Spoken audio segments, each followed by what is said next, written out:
Just update to macOS Catalina on your Mac? Here are some tips and tricks for the latest version of macOS to help get you started. iTunes is no more, but don't freak out. You can find your music, TV shows, and podcasts in each corresponding application.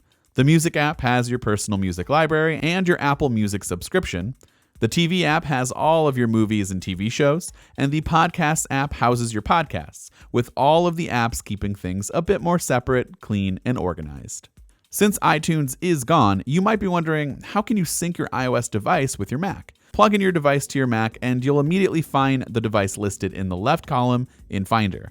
You'll have the same iTunes-style sync services available to quickly and easily back up your information to your Mac. Unlocking the Mac with the Apple Watch is one of my favorite features ever, and if you don't have that setting turned on, I highly recommend you do it. But in macOS Catalina, your Apple Watch can now be used to authenticate passwords or approve app installations by simply double tapping the side button. Got an iPad that rarely gets used? Wish it could be just a bit more useful?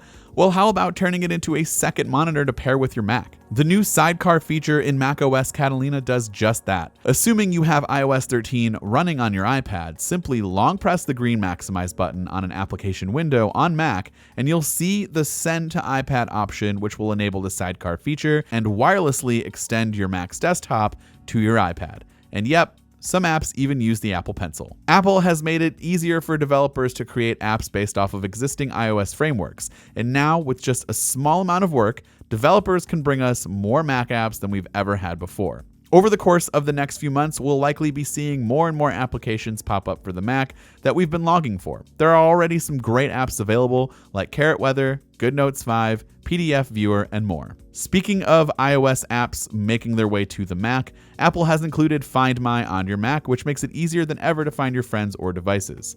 Find My even helps find MacBooks that might be closed or not connected to Wi-Fi by using crowdsourced location data. When you mark your device as missing and another Apple user's device is nearby, it can detect your Bluetooth signal and report its location to you.